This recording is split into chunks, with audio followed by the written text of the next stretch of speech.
Welcome back. We're still with the UNDP's Director of Regional Bureau for Africa, Mr. Dateline Abuja. Thank you for joining us once again. Thank you. Well, we're going to continue on the issue of gender equality because this is very dear to us as Nigerians. This is a promise that the last administration made, and we're really yet to see perhaps significant improvement in this administration. You made a comment when you said African women achieve only 87% of the human development outcomes of men. What did you mean by that? Well, it means that, human development is giving opportunities and capabilities to people. And we're not doing enough for women. And because we're not giving them control of the assets, physical assets and financial assets. And our report is recommending that, for instance, we are suggesting that in the banks, we open windows for women investment. It does exist in some countries, like in Malaysia. Why not having it in replicating it in Africa?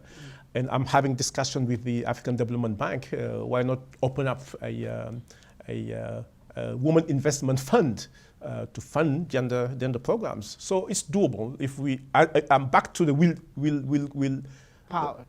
If the willpower, if you have it, you can do it. And we in UNDP are supporting, and I'm going to replicate it here in Africa, we are supporting countries in Latin America do what we call gender seal. It's a kind of ISO certification where we come, we, the private sector, the government, and we have a committee, we set up a committee to review gender-sensitive policies in an enterprise, and if we deem it appropriate that this is a gender-sensitive enterprise, we give it a seal, and with that seal, you access to banking. And we have done it in Latin America.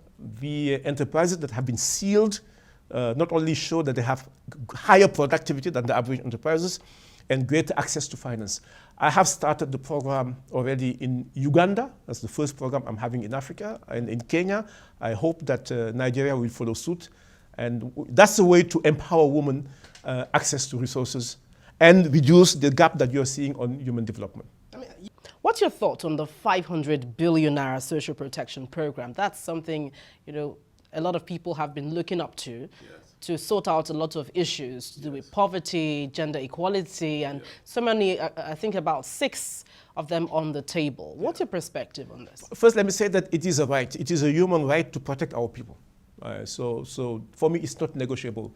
Not only it's a human right, it is a development imperative. If your people are not socially protected, they cannot contribute to development. So it's a double win. You're responding to a right, and then you are contributing to your people. In fact, for me, that should be at the heart of policy making. It shouldn't be an afterthought on an appendix of policy making. Social protection is a right of the people, and it has to be center and square at the middle of how we do policies. And this is something I have discussed with government. And I really would like to congratulate the states that are doing it here in Nigeria, and then the federal government.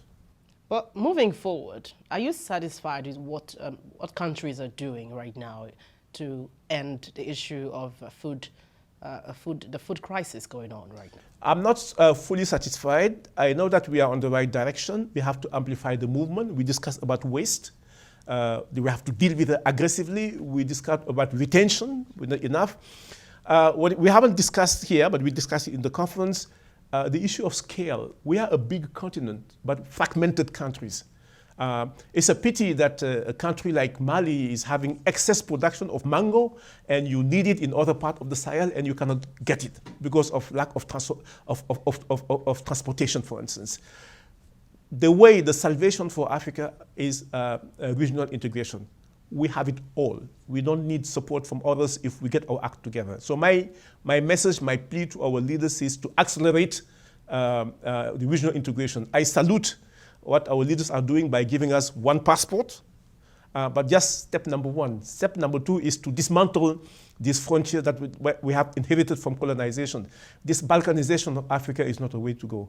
And I really count on our leader to give us back our continent. Very well, Mr. Dateline Abuja, thank you for coming on the program today. Thank you, madam. Thank you. Thank you.